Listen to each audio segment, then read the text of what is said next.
오늘은 하나님이 그 백성을 대적하실 때라는 제목으로 하나님 말씀을 전하도록 하겠습니다.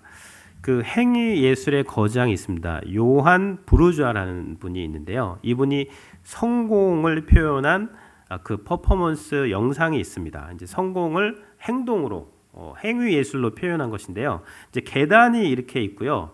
계단을 사람이 올라갑니다. 성공을 이제 올라가는 계단을 오르는 것으로 비교했는데 이 계단에서 계속 떨어져요. 트램폴린이 밑에 있는데요. 그래서 계단에서 떨어졌다가 다시 올라왔다가 성공을 어떻게 표현하냐면 성공은 그냥 직선으로 그냥 막 쭉 나가거나 뭐 계단을 한 번에 올라가는 것이 아니라 성공은 떨어졌다가 다시 올라가는 것이다. 실패했다가 다시 그 실패를 딛고 올라오는 것이 성공이다. 이것을 그런 메시지가 담긴 행위 예술을 이제 한 영상이 있습니다. 그 영상을 우리 어떻게 표현했는지 잠깐 한번 보도록 하겠습니다.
그래서 오늘 본문인 이 에스겔에서도 에스겔이 행위를 통해서 메시지를 전하고 있는 거예요.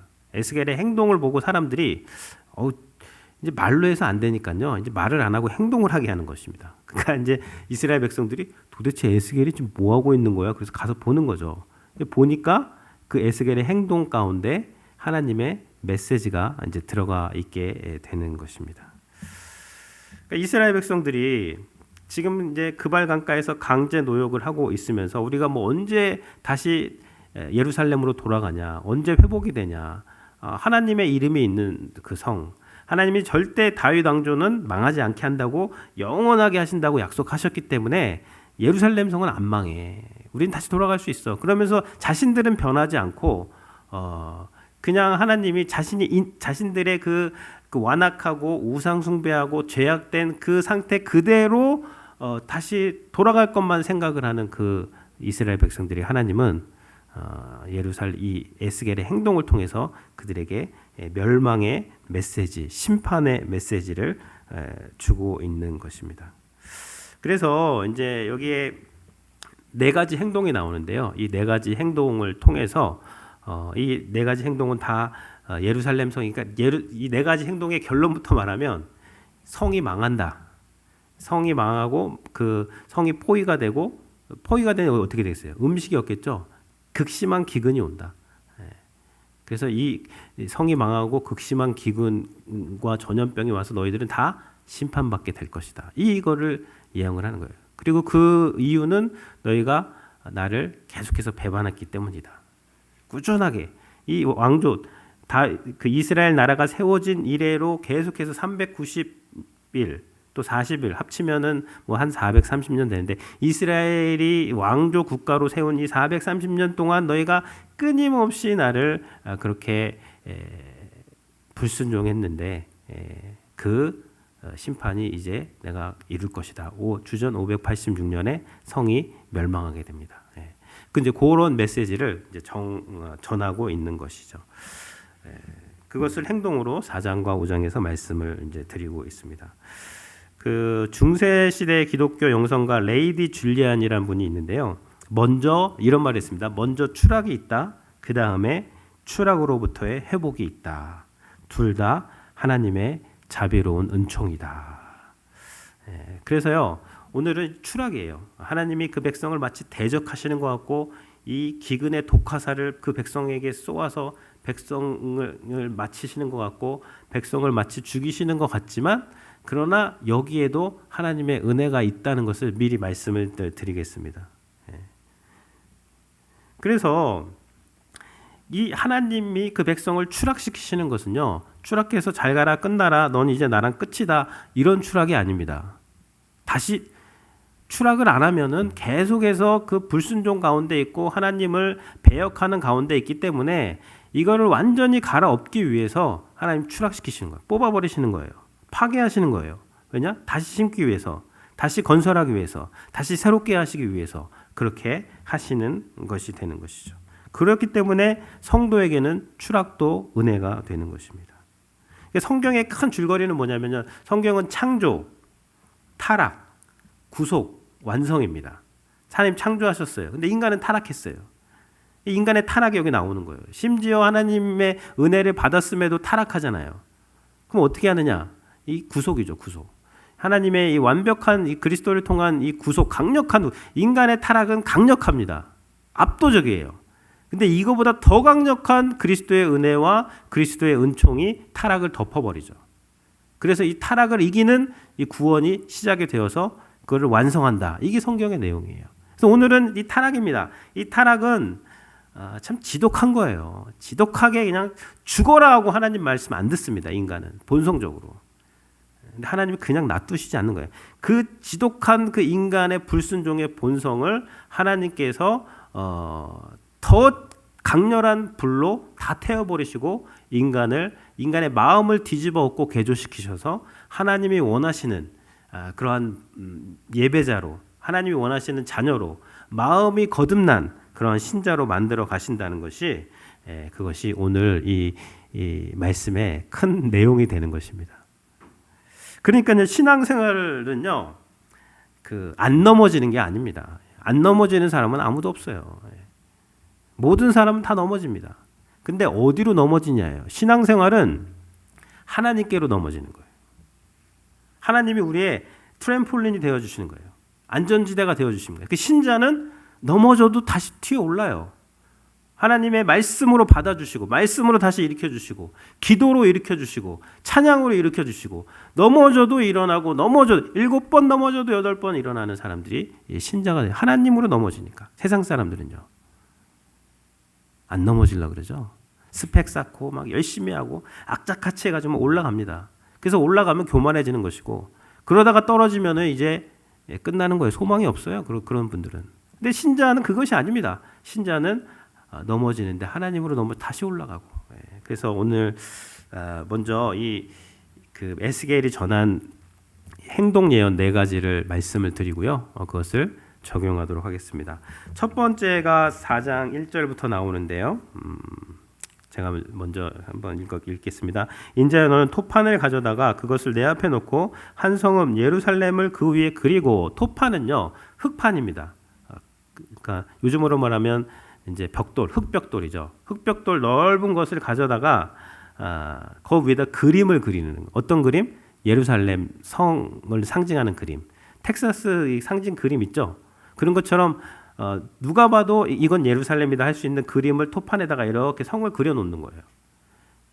그리고 2절에 보면은 그 성읍을 에워싸는 것입니다. 에워싸되 그것을 향하여 사다리를 세우고, 사다리는요 이제 성읍을 에워싸는데 거기에 감시탑, 이 성읍이 보이는 높은 감시탑을 세우는 거예요. 보통 이제 그 성을 함락하기 위해서 고대에 썼던 그런 이 방식을 말하는 것입니다. 그 감시탑을 세우고 그 위에 또 토성을 쌓아요.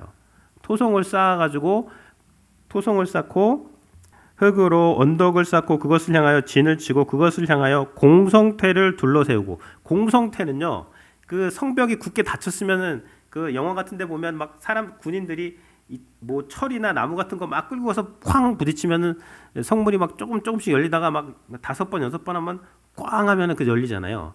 그 고대의 그런 성벽들은 다 벽돌과 벽돌을 맞췄기 때문에 이런 공성태를 가지고 빵빵 때려버리면 그 벽돌이 하나가 빠지거나 문이 열려버리면 이제 끝나게 되는 것이죠.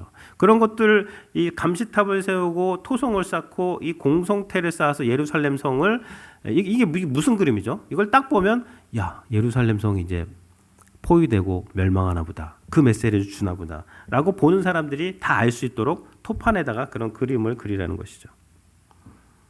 그리고 철판을 가져다가 너와 성읍 사이에 두어 철벽을 삼고 성을 포위하는 것처럼 애워싸라. 이것이 이스라엘 족속에게 징조가 되리라. 이 첫 번째 행동 예언입니다. 에스겔이 막 이렇게 뭐 그림 그리고 막 그 뭐 아이들 레고 하는 것처럼 그렇게 하고 있는데 사람들이 다 주변에 가가지고 보는 거죠. 근데 보니까 이거는 예루살렘이 멸망하겠다는 하나님의 심판의 메시지네. 다 알았어요. 말이 필요가 없습니다. 두 번째 메시지가 이제 4절부터 되는데요. 이것은 이제 에스겔이 잠을 자는데 왼쪽으로 390일 동안 누워 자라는 거예요. 근데 이것은 북이스라엘의 죄악을 담당해서 내가 그렇게 하는 것이라고 말을 합니다. 4절에 보면 너는 또 왼쪽으로 누워 이스라엘 족속의 죄악을 짊어지되 내가 눕는 날수대로 그 죄악을 담당할지니라. 내가 그들의 범죄한 횟수대로 내게 날수를 정하였나니 곧 390일이니라. 너는 이렇게 이스라엘 족속의 죄악을 담당하고 390일 동안 왼쪽으로만 누워 자라는 거예요. 그리고 390일이 끝나면 40일 동안은 오른쪽으로 유다 백성의 또 죄악. 390 플러스 40 하면요 430년이죠. 그러니까 430년은 이스라엘 그런 왕국의 어떠한 그 역사입니다. 그러니까 이스라엘이 나라를 그 초대 왕 사울 왕이 세워질 때부터 마지막 시드기야 왕까지 430년 동안 죄를 범했다는 것이죠. 그리고 하나님께서 그 죄악을 지금 심판하시겠다. 그거를 이 에스겔이 오른쪽 왼쪽으로 누워 자는 것을 통해서 그렇게 이렇게 표현을 하고 계십니다. 이것이 두 번째 거고요. 세 번째는 이제 음식에 관한 것입니다. 에스겔에게 밀 9절에 보면 밀과 보리와 콩과 팥과 조와 귀리를 가져다가 그릇에 담고 그것을 떡을 만들라 그래요. 떡을 만드는데 이 떡을 만들어 가지고 정한 양만 390일 동안 먹고 또 물도 정한 양, 이 최소한의 양입니다. 아주 적은 양을 이제 먹으라고 하는데 이제 떡을 만드는데 무슨 불을 피우라고 하시죠? 원래는 인분으로 불을 피우라고 그랬어요. 에스겔이 저는 제사장이기 때문에 그렇게 부정한 거 해본 적이 없습니다. 그러니까 하나님께서 그 소의 인분으로 바꿔주세요. 소똥으로 불을 피우라고 그렇게 허락을 해주십니다. 소똥으로 떡을 만들어 먹었다. 이것은 무엇이냐면 부정한 떡이라는 거예요. 부정한 떡을 먹게 될 것이다. 이 부정한 떡을 그 흩어진 사람들도 이 떡을 이제 먹게 될 것이다. 이것이 이 4장에 나오는 세 가지 행동 예언이고요. 그다음 5장에서 나오는 거 한 가지는요. 하나님께서 5장 1절에 보면 인자야 너는 날카로운 칼을 가져다가 삭도로 삼아 내 머리털과 수염을 깎아서 저울로 달아 나누어 두라.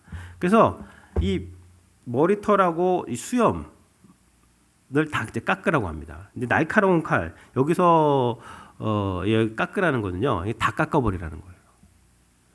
일회용 면도기로 저도 이렇게 면도를 옛날에 이제 하다가 보면 여기에 막 피부가에서 막 피가 나거든요. 근데 이때 무슨 삼중 면도기가 어디 있었겠어요? 그냥 칼로 막 대머리가 되는데 다 피가 있었고 여기도 피부에도 다 피겠죠. 근데 그렇게 해가지고 머리털하고 수염을 모아 넣어가지고 3분의 1, 3분의 1, 3분의 1 나누는 거예요. 3분의 1은 성 안에서 태워버리는 거예요. 그리고 3분의 1은 뭐 날려버리고 3분의 1은 성 밖으로 이제 던져버리고 그것이 12절이죠. 너희 가운데서 3분의 1은 전염병으로 죽으며 기근으로 멸망할 것이요 3분의 1은 너희 사방에서 칼에 엎드러질 것이며 3분의 1은 내가 사방에서 흩어버리고 또 그 뒤를 따라가며 칼을 빼리라.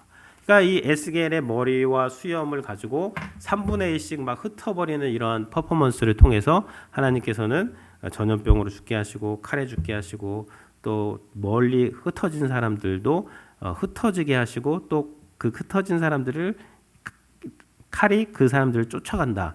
이런 메시지, 행동 메시지를 이제 보내시고 계시는 것이죠. 그러니까 이런 행동 메시지는 다 뭐예요? 지금 하나님께서 그 백성을 심판하시겠다는 것이고 그 백성 가운데 이러한 기근의 독화살 5장 10절에 보면 내가 멸망하게 하는 기근의 독화살을 너희에게 보내되 기근을 더하여 너희가 의뢰하는 양식을 끊을 것이라. 그러니까 이스라엘 백성들이 의뢰하는 양식을 그냥 하나님이 끊어버리시고 의뢰하는 그 예루살렘 성을 끊어버리시고 그런 것들을 다 끊어버리시고. 그러니까 하나님께서 하나님을 바라보면서 하나님을 예배하면서 하나님 안에서 만족과 감사와 행복을 찾도록 창조한 인간이 하나님은 보지 않고 다른 곳에 플러그인을 하는 거예요. 세상 것에 다 코드를 막 잡다하게 꽂아놓고 이제 거기서 뭔가 거기서 그것을 의뢰하고 그것을 통해서 안전을 얻으려고 하니까 하나님이 아무리 해도 안 되니까 그걸 다 끊어버리시는 거예요. 플러그를 다 뽑아버리시는 것입니다.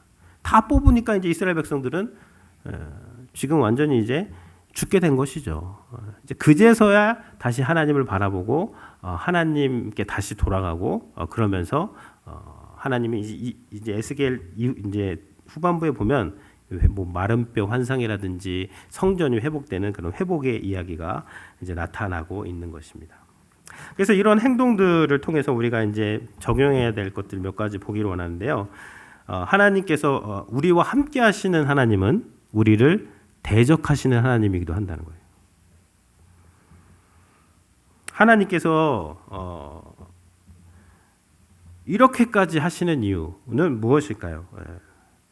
그들과 함께 하시기 위해서요. 그들이 그냥 죽어라고 하나님 말씀 안 듣기 때문에 이 배은망덕한 이스라엘을 그냥 우리 같으면 놔두죠. 그냥 내비둬라. 저렇게 살다 죽도록. 지옥 가려면 어떻게 하면 돼요? 아무것도 안 하고 가만히 계시면 지옥 갑니다. 근데 하나님께서 그 사람들을 그냥 그렇게 놔두지 않는 거예요. 찾아가시는 것이죠. 에스겔을 통해서 막 그 하나님의 그 이름이 걸린 성전을 심지어 무너뜨리면서까지라도 하나님께서는 그 백성을 다시 마음으로 돌이키게 하기 위해서 그렇게 이런 행동을 보여주시는 것이죠. 하나님을 대적하는 인간에게 미래는 없습니다.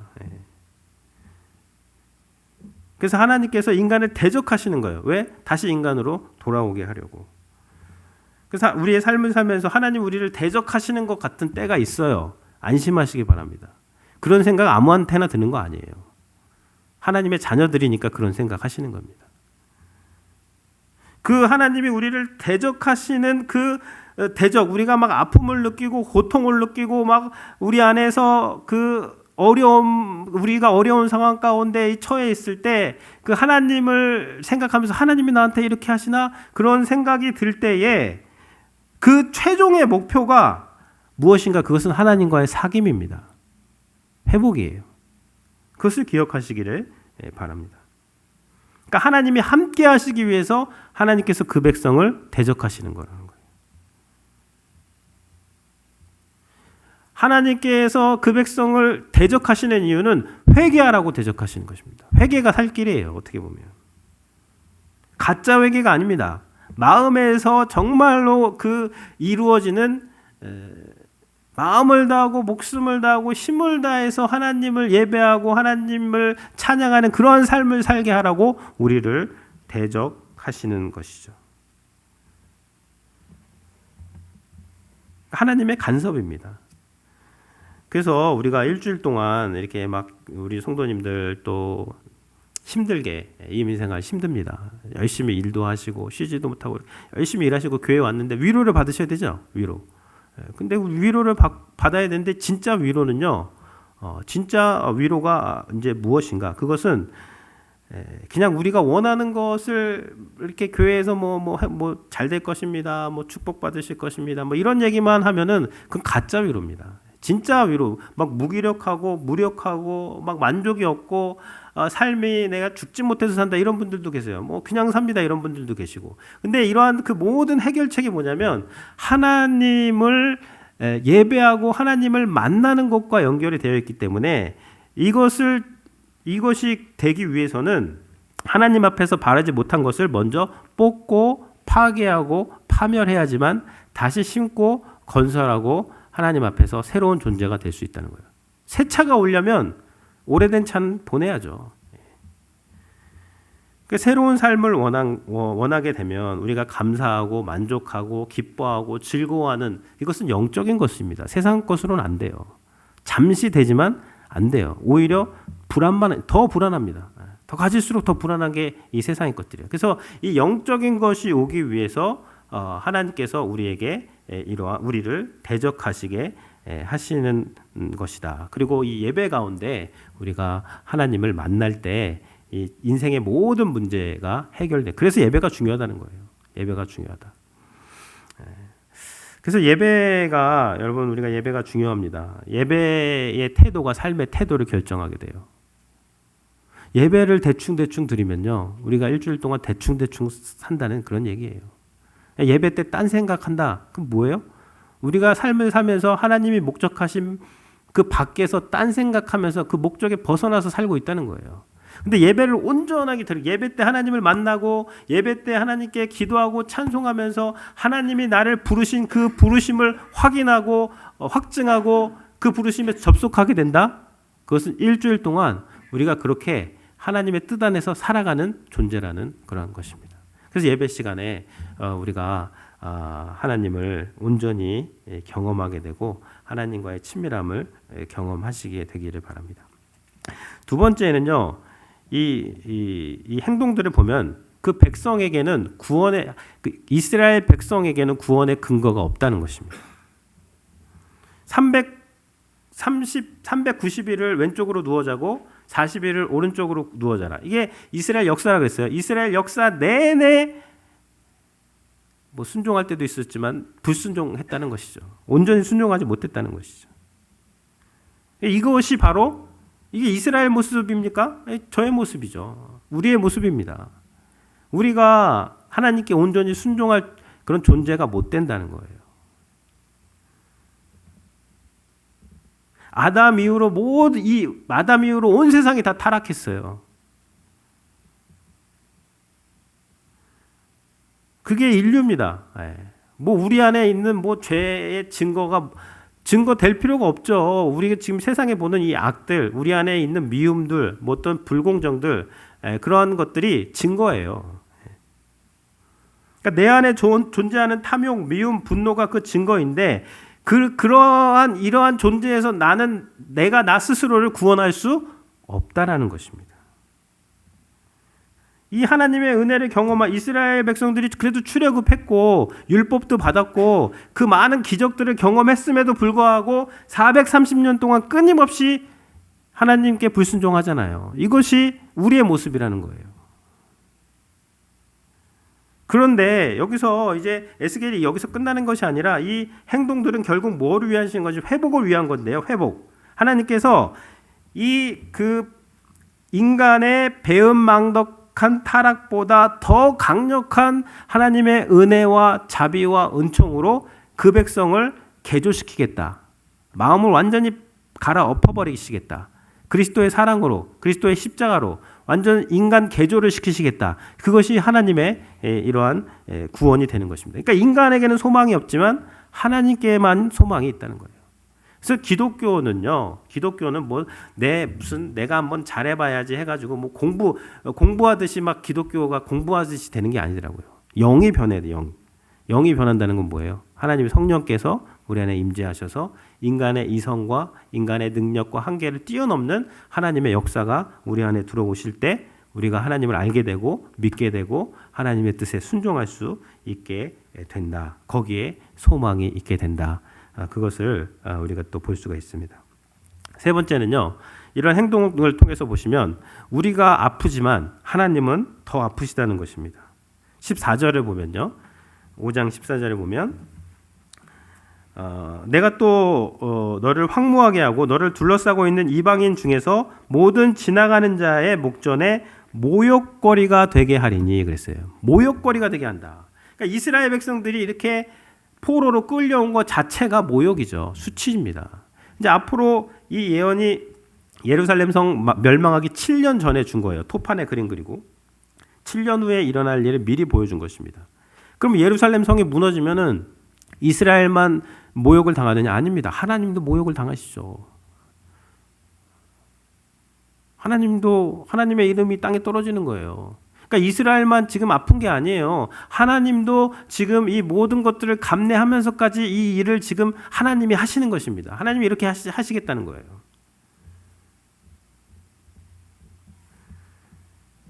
왜 그렇게 하시느냐? 하나님의 이름을 회복시키기 위해서. 결국 하나님이 그 백성을 위해서도 아니고 하나님 자신을 위해서 다시 회복을 시키시는데 하나님의 이름이 이렇게 낮아지고 또 욕을 먹고 수치와 모욕을 당하시면서까지 우리를 다시 살리시기 위해서 이렇게 하시는 것이라는 거예요. 그래서 하나님도 나보다 나만 이렇게 힘들고 나만 막 이렇게 고통받는 것이 아니라 우리가 이렇게 힘들 때 하나님도 하나님 더 아프시다, 더 고통받고 계시다. 그것을 보면서 그것을 기억을 하시길 바랍니다. 그리고 또 여기 볼 수 있는 것은요, 5장 13절에 보면 내가 이같이 내 노가 다한즉 그들을 향한 분이 풀려서 내 마음이 가라앉으리라. 내 분이 그들에게 다한즉 나 여호와가 열심으로 말한 줄을 그들이 알리라. 그러니까 분이 풀리는 때가 있다는 거예요.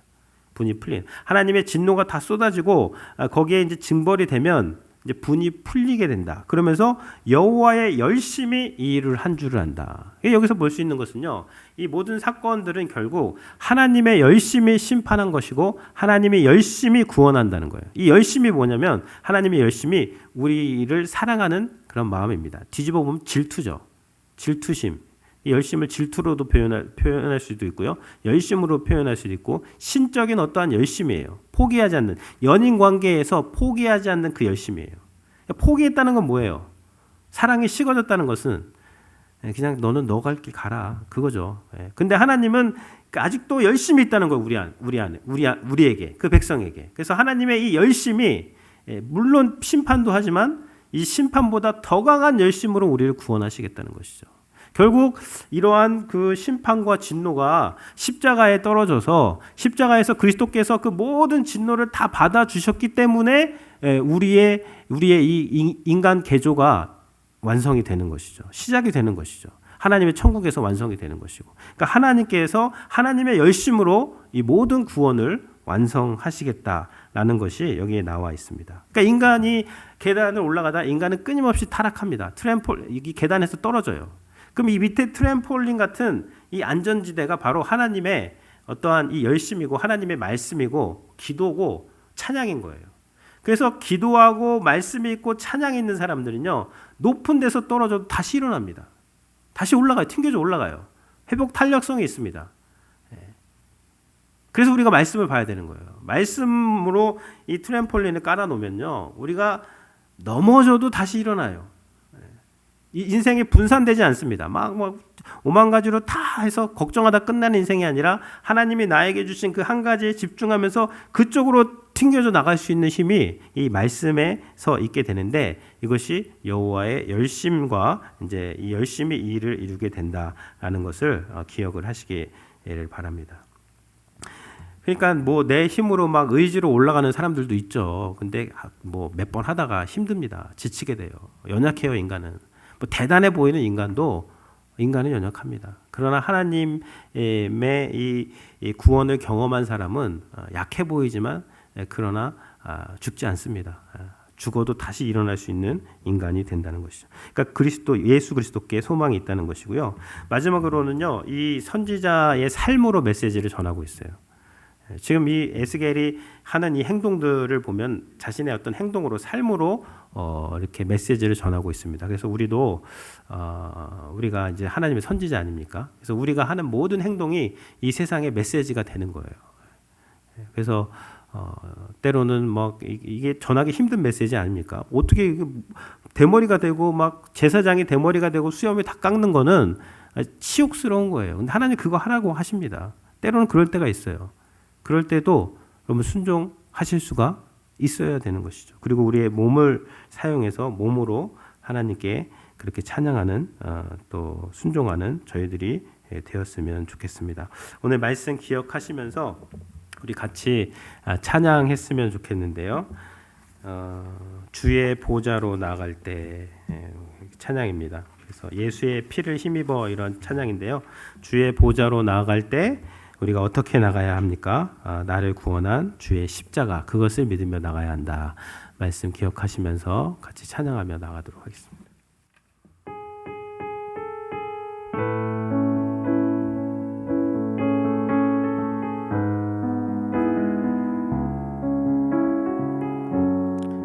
주의 보좌로 나아갈 때 어떻게 나가야 할까? 기도하는 마음으로 찬양하겠습니다.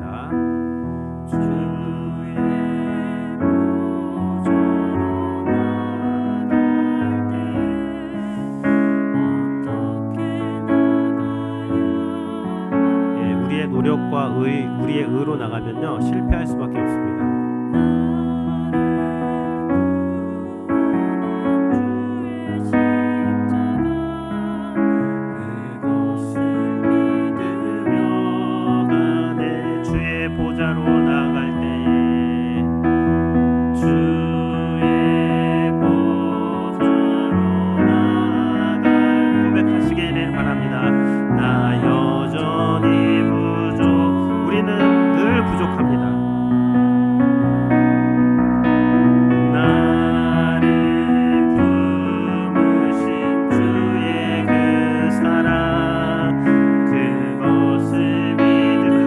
열심히 결국 우리를 구원하시는 것입니다. 자격 없는 내 힘이 아닌 내 자격으로 하나님께 나갈 수 있는 사람 아무도 없습니다. 오직 예수님의 보혈로 자격 없는 내 힘이 아닌 자격 없는 내 힘이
구원의 근거가 없습니다. 우리는 정말 지독하게 타락할 수밖에 없는 존재예요. 그러니까 우리를 보면 답이 안 나옵니다. 우리는 계단에서 떨어지고 그냥 몇 번 일어나다가 그냥 거기서 끝나버릴 수밖에 없는 존재입니다. 그러나 하나님께서 우리에게 열정을 가지고 질투심을 가지고 사랑을 가지고 끝까지 찾아오셔서 우리를 심판해서라도 우리를 다시 돌이키시고 새 마음으로 정말 주님과 온전한 교제와 연합과 사귐을 나눌 수 있는 그러한 은총을 주시기 위해서 하나님 우리에게 이러한 우리를 대적하실 때가 있다는 것을 기억하시기를 바라고요. 우리가 다시 일어날 수 있는 방법은 자기 의지 아닙니다. 어떠한 다른 게 아니에요. 상황이 좋아지고 어떤 뭐가 좋아지고 조금만 지나면 똑같은 일 또 일어납니다. 결국 하나님을 온전히 예배하고 내가 가장 바라고 내가 가장 소망하고 내가 원하는 것 가장 그 한 가지가 하나님과의 그 교제가 될 때 그때 모든 문제는 거기서 해결이 되는 것입니다. 그래서 오늘 말씀 기억하시면서 우리가 하나님 보좌로 나아가야 돼요. 보좌로 어떻게 나갈 수 있습니까? 오직 그리스도를 의지해서 나갈 수 있어요. 예배 가운데 하나님 만날 수 있고 그리스도를 통해서 만날 수 있습니다. 오늘 말씀 기억하시면서 같이 기도하도록 하겠습니다. 하나님 아버지 주님 감사를 드립니다. 하나님 오늘 이스라엘 백성들의 아버지 하나님 에스겔의 이 상징 예언들을 저희가 보았습니다. 예루살렘 성은 멸망하게 될 것이고 하나님 그 성에 기근이 임하게 될 것이고 하나님 그 백성들이 430년 동안 아버지 그 죄악한 그 모든 죄악들 담당하게 될 것이라고 말씀하셨습니다. 성 안에 있는 사람들, 성 밖에 있는 사람들, 다 흩어진 사람들까지 하나님이 다 심판하실 것이라고 주님 이렇게 말씀하셨습니다. 그러나 이 심판에 하나님의 사랑이 있고 하나님의 구원이 있음을 저희들이 고백을 합니다. 하나님 우리 안에는 하나님 아버지 구원받을 만한 그 어떤 것도 없음을 고백하오니 하나님 우리를 긍휼히 여겨 주시옵시고 하나님 우리의 마음에 하나님의 성령으로 아버지 하나님 감화 감동시켜 주셔서 하나님 우리의 죄악을 깨닫게 하시고 우리의 교만을 깨닫게 하시고 우리의 무력함을 깨닫게 하여 주셔서 구원은 오직 예수 그리스도를 통하여서 온다는 것을 알게 하시고 하나님 우리의 삶의 아버지 하나님 의미와 목적과 생과 활력이 아버지 하나님께로부터 온다는 것을 우리가 알게 하여 주셔서 하나님을 의지하게 하시고 하나님의 말씀을 펴게 하시고 하나님께 기도함으로 우리가 다시 튕겨져 올라갈 수 있는 하나님 저희들 될 수 있도록 주님 도와주시기 바랍니다. 하나님의 말씀이 근원이 되게 해서 우리를 들어올리게 하시고 하나님의 아버지 하나님 우리가 기도함으로 하나님께서 우리의 마음에 주시는 그 확신으로 말미암아 우리가 이 세상을 모든 문제들을 돌파해 나갈 수 있는 저희들이 다 될 수 있도록 주여 인도하여 주시기를 원합니다.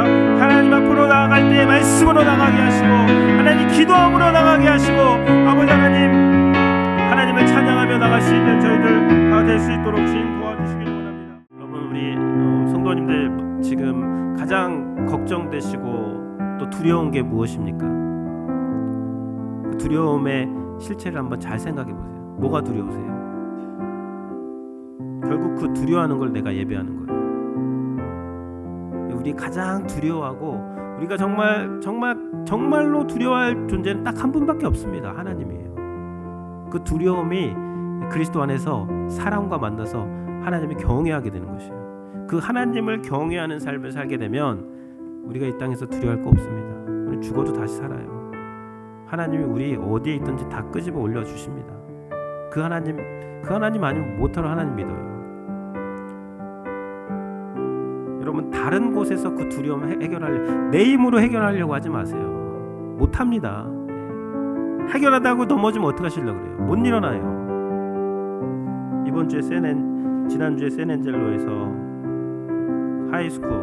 센트럴 하이스쿨에서 그 한 아이가 자살을 했어요. 고등학생이 뭐 얼마나 인생이 힘들다고 자살을 합니까?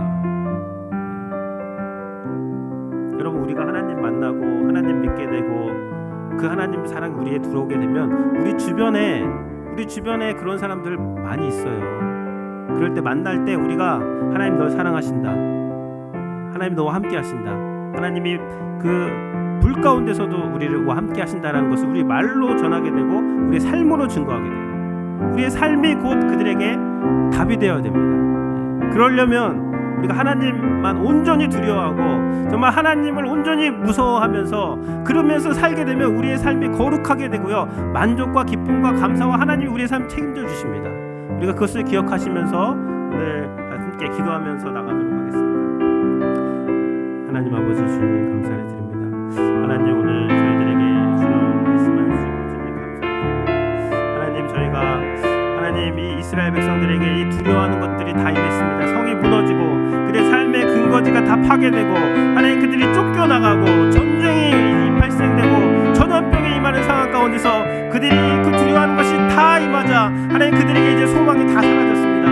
그들이 붙잡고 있는 것들, 그들이 의뢰하는 양식이 끊어지고 그들이 의뢰하는 그 전쟁의 그 군사력들이 다 바닥이 났을 때 하나님 이제 그들이 아버지 이제 더 이상 의뢰할 것이 없고 오직 여호와만이 우리를 구원한다는 것을 그들이 깨닫게 되었습니다. 하나님 우리 인생에서 하나님 다른 어떤 것도 우리를 구원할 수 없음을 우리가 깨달아 알게 하시고 하나님만이 우리의 구원이 되시며 하나님만이 우리의 산성이 되시고 하나님만이 우리의 바위가 되신다는 것을 우리가 아버지 하나님 고백하며 나갈 수 있는 저희들 될 수 있도록 주여 붙잡아 주시기 원합니다. 하나님 우리가 물 가운데로 지납니다. 불 가운데로 통과합니다. 그러나 하나님이 우리를 지켜주시고 그 물이 우리를 침몰치 아니하고 하시고 놀라지 않게 하시고 하나님과 동행하는 임마누엘의 하나님이 우리와 함께 하심을 하나님과 늘 아버지 믿고 나아갈 수 있도록 주님 인도하여 주시옵소서.